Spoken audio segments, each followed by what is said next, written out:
So I promised you we would talk to Rob Sampson, state senator from Wolcott. We're going to do that right now. Hello there, Robert. Hello there, Todd. Nice to have you here, sir. Yeah, I think the last time I was on with you was I was still in the Senate, and we were about to or had just voted on the state budget. And I'll tell you, that has not aged well since then either. You mean the Senate was still in? You're still in the Senate? Yes, but the Senate was still in session. Yes, that's what you meant to say. We finished up on June 7th, I think.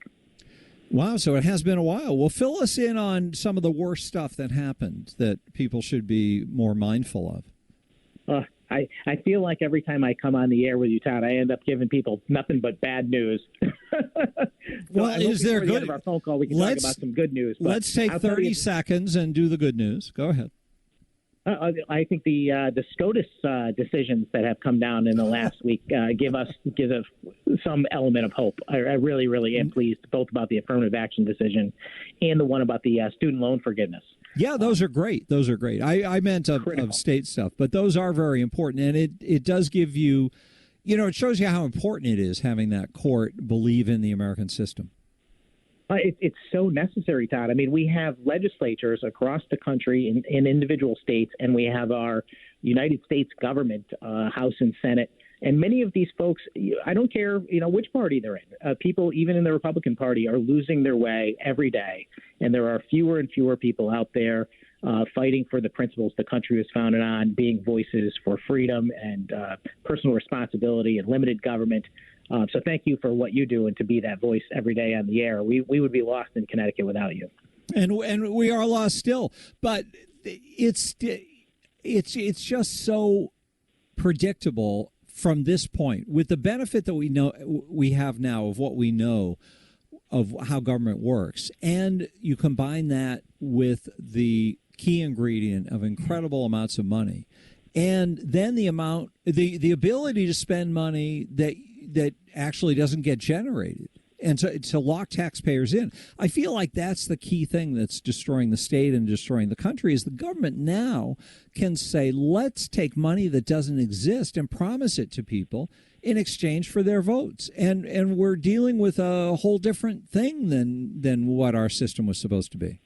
You're absolutely correct. It's a key ingredient in the downfall of our system is the creation of a fiat currency. But the growth of government in general is the problem.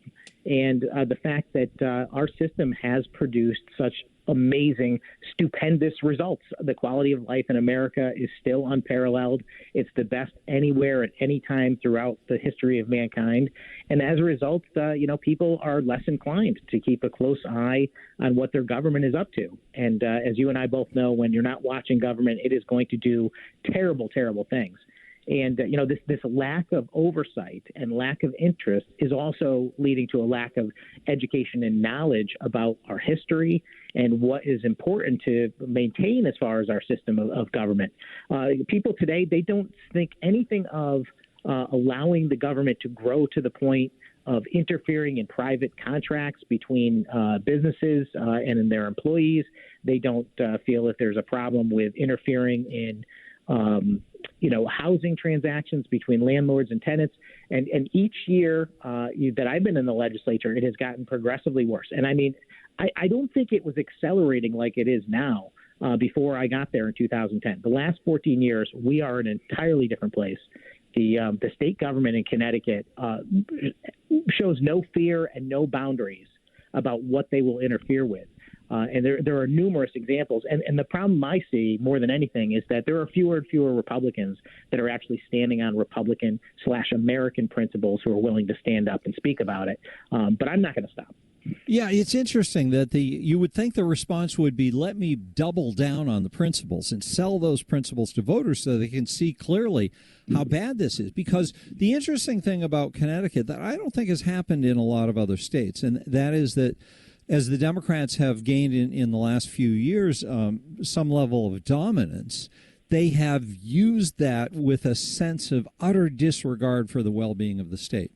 and only want to put more money in their own control so that they can use it to lock in the votes of the existing voters and win in perpetuity. And I think they look at it in a way that makes sense, and that is that the bigger government gets, the more desperately people will turn to it, because the problems that the big government creates, only big government has the resources to make an argument that it can fix.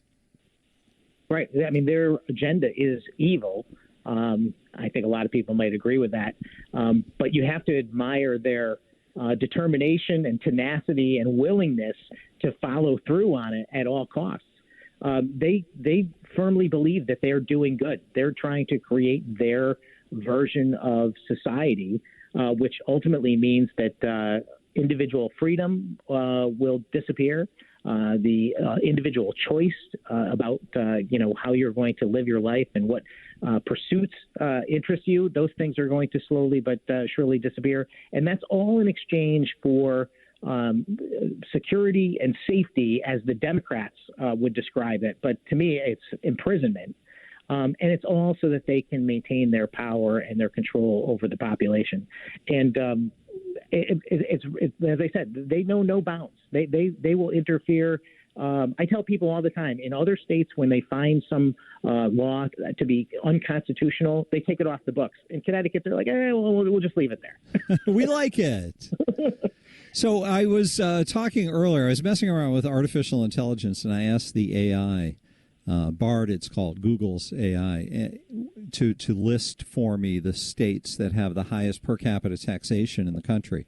And Connecticut, as I knew it would, came in number 2, or as I expected because I've seen the stats, at $8,500 per person to live in the state of Connecticut. And when you think about it, you're buying government services ostensibly, and Connecticut's number 2, and Florida is number 5, and Florida costs $3,800. $3,800 to live in Florida.